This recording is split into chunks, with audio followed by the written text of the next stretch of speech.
こんにちは。今日は、燃え尽き症候群についてお話ししようと思います。今回のポッドキャスト、そんなに何かはっきりとした目的があるっていうわけじゃなくて、ただ僕が時々燃え尽き症候群になってしまうことがあるので、その経験とか、理由とか、燃え尽き症候群になった時にどうやって回復するかみたいなことをおしおあのお話ししようと思います。皆さん何か同じ似ている経験がある人とかはその経験とか何かこれをしてよかったよとかそういうことを教えてくれたら嬉しいですね。まずその燃え尽き症候群、この言葉聞いたことがある人もいると思うんですけど、聞いたことがない人もいると思うので、まず意味についてお話ししようと思います。燃え尽き症候群っていうのは、一つのことをめちゃくちゃ頑張って、それで頑張りすぎて、で、ある日突然、その全てのモチベーションがなくなっちゃうみたいな、感じですね。例えば、その学生の時に、毎日勉強しますよね。テスト合格するためにとか、いい学校に入るためにめっちゃたくさん勉強するんですけど、そのある日突然もう全く勉強したくない時があるんですよ。で、それは一日だけじゃなくて、もちろん人によるんですけど、一週間全く勉強したくないとか、何もモチベーションがなくなるみたいなこととか、仕事だったら上司がめちゃくちゃ厳しくて、その仕事のプレッシャーがめちゃくちゃある状態で、でも僕は仕事頑張りたいから仕事するんですけど、結局あるラインを超えたら、その今まで頑張ってきたことのモチベーションが全部なくなって、仕事をしたくなる、なくなるとか、仕事を辞めちゃう人もいると思うんですけど、仕事でそういうことがあったり、他にもその生活では彼氏とか彼女、パートナーの人のパートナーのためにめちゃくちゃいろんなことを頑張って、そのパートナーと一緒にいるためにいろいろするんですけど、それを頑張りすぎて、で結局疲れちゃう。で疲れちゃって、別れちゃうこともあると思うんですけど、そういう感じの、シチュエーションが燃え尽き症候群が、起こった時ですね。で、僕はだいたい1年に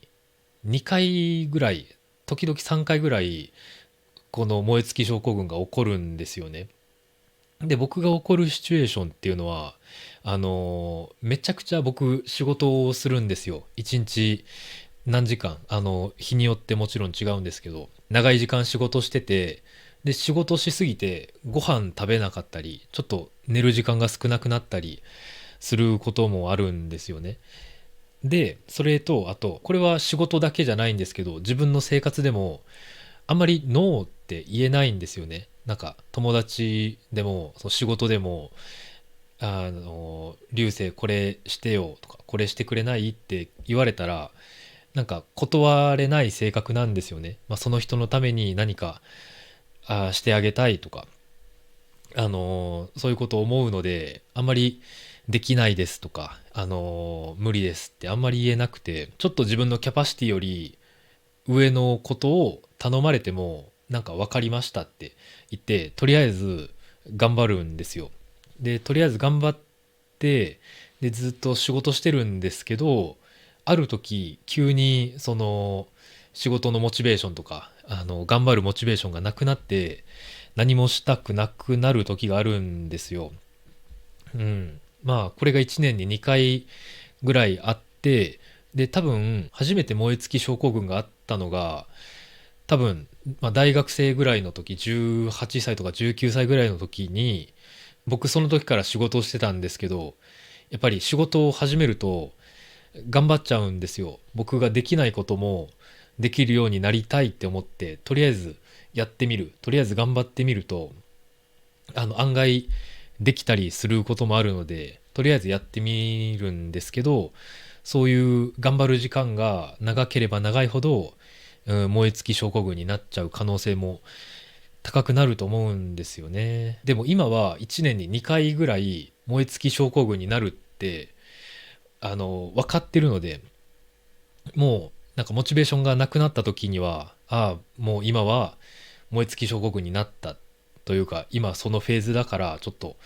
仕事から休もうとか仕事休憩しようって思うので、そんなになんか鬱になるほど落ち込んだりすることはないんですけど、まあ1年に2回ぐらい僕はそういうことがあるんですね。で、その燃え尽き症候群になった時に僕がどうやって回復するか、何をするかっていう話についても話したいんですけど、まず一番最初にすることは、自分がもうしなきゃいけないことを先に終わらせるっていうことですね。っていうのも、その鬱になりやすい理由の一つは、しなきゃいけないことがまだ終わってない時なんですよ。例えば僕がめちゃくちゃ忙しい時、その忙しすぎて時間がないからお風呂に入れない時があるんですよ。でも僕潔癖症なので本当に毎日お風呂に入りたいんですけど、そのお風呂に入れなくなるんですよね。で、まあ、しなきゃいけないことを、僕にとってしなきゃいけないことができない時ってめちゃくちゃなんか、気分が落ち込んじゃうんですよね。なので、その燃え尽き症候群になったかなって思ったら、まず最初にお風呂に入るとか、もう自分のしなきゃいけないことですね。他にも、その締め切りがある宿題をするとか、締め切りがあるメールに返信するとか、そういうことも先に終わらせて、で、他にも、そのジムに行く、運動を最近めっちゃしたいけど、運動できないっていう時は、その、ジムに行って運動するとか、そういうこともしますね。それで、この運動ってめちゃくちゃその燃え尽き症候群になった時に僕の経験ではやっててよかったことなんですよ。例えばジムに行くとか、その体を動かす、まあ、運動ですね。僕はバスケットボールもするので、その仕事が忙しくてバスケットボール行けない時もたくさんあるんですけど、まあその仕事をちょっと休んでバスケットボールに行くとなんか気分がね良くなったりするので、それに運動をしたら、もちろん体動かしますから、夜にめっちゃ眠くなるんですよね。なので、その、夜に寝る時間も早くなったり、寝る時間が長くなったりするから、そういう運動も、大切だと思いますね。で、それから、他にすることは、僕、その、何もしない日を、2日ぐらい作るっていうことですね。仕事の休みを作ったり、まあメールに返信しないとか、友達からの誘いも、断るんですね。で、その代わりにもう一人で、その一日中、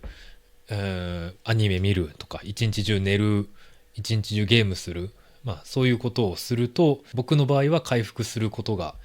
多いですね。もちろん、その友達と遊ぶのがめっちゃ好きな人とか、そのアウトドアが好きな人だったら、その友達と予定作って遊びに行くっていうのもまあ効果的だと思うんですけど、僕はそのタイプじゃないので、まあ一人で一日中ゲームしたりすると回復することがありますね。でもその2日、そういう日を僕は2日作るようにしてるんですけど、1日だったらなんか足りないような気がするんですよ。その1日目にもう自分のめっちゃ好きなこと一日中アニメ見るんですけど、その一日中アニメ見るときにまた明日からちょっと忙しくなるなとか、そういうことを考えながらね、休むのってあんまり楽しくないじゃないですか。なので、まあ、2日ぐらい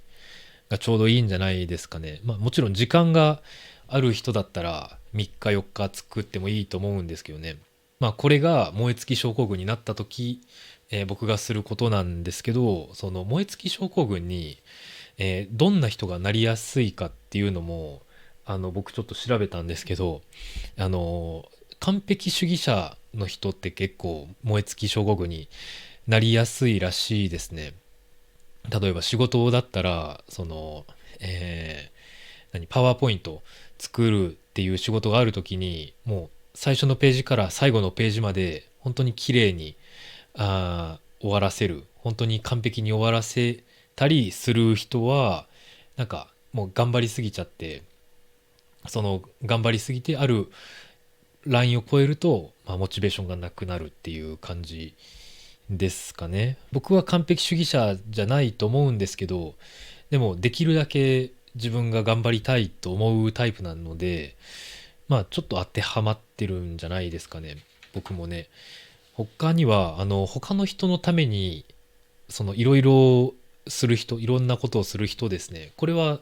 完全に僕みたいなタイプだと思うんですけど、ノーって言えない人のことだと思いますね。家族、友達、仕事で、何かこれをしてくださいって言われた時に、ちょっと時間がないので無理ですって言える人はいいんですけど、その時間がなくても分かりましたって言って、とりあえず自分ができることを全部してみるっていうタイプの人は、やっぱ燃え尽き症候群になりやすいんじゃないですかね。もちろん人によるんですけどね。でも傾向はあると思うし、これ Google が言ってたので多分合ってるんじゃないかなと思いますね。そんな感じで今日はこの燃え尽き症候群、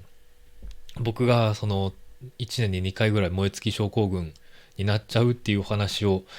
させていただきました。そんなに興味があるかどうかわからないんですけど、何か思ったこととかコメントで教えてくれると嬉しいです。そんな感じで今日もここまで見てくれてありがとうございました。バイバイ。